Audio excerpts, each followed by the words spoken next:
to ki fito ki share hawaye ki haƙuri. Sanda kika taso a gida baki nisa da iyaye ba, baki nisa da kawaye ba, sai yanzu da zaki gidan aure. To yanzu ki ɗauki salin mu uwa da uba shi ne gata Amina.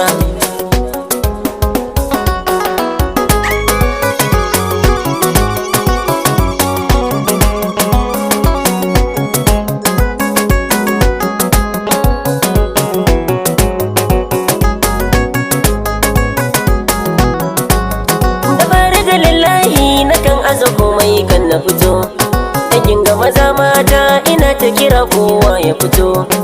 Mai daraja ango muna ta jira kai ma ka fito. Amarya kyakkyawa muna ta jira kai ma ki fito. Ni ma gani ina waka shirin da na yau don ku na fito. Ga AS mai waka abokan ango duk ku fito. Dangin ango ku fito, na amarya ma ku fito, ku nuna kuna murna da ganin amarya.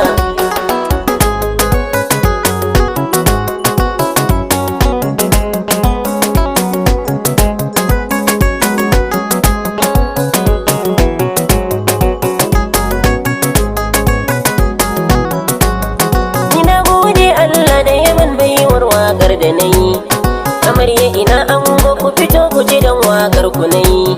Angonki yana da sanin halinki hakan ne sa shi yayi. Aurenki cikin ladabi ya girmama kowa haka yayi. Ba wanda ya sa shi ya so kin ga ashe ra'ayinki yayi. Tafi nuna hali na gari ya gane kalar zabin da yayi. Dangin ango ku fito, na amarya ma ku fito, ku nuna kuna murna da ganin amarya.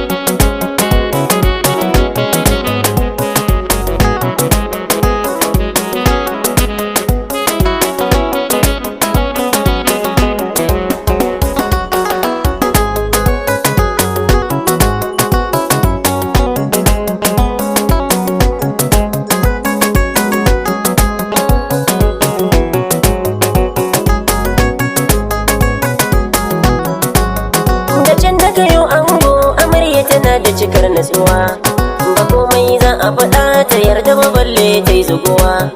Ku lura zaman aure yarda ke sa kai yi haɗuwa.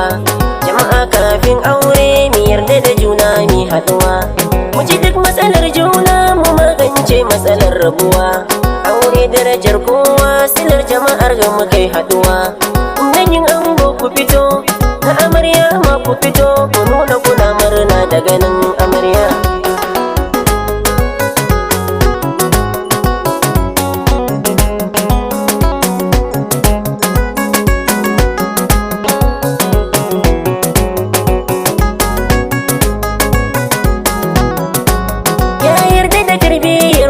Da aka yi miki tun a gida, ba za ki bari komai ya taɓa mijinki ba har da guda. Ladabi da kula da miji amarsi yana da gyara gida. Kina shago bayan ga amma ga mijinki kadai a gida. Duk wacce ta san wannan tana iya rike miji a gida. Kurayi a jin daɗi 'ya'yanku sai ta so saf a gida. Dangin ango ku fito, na amarya ma ku fito, ku nuna kuna murna da ganin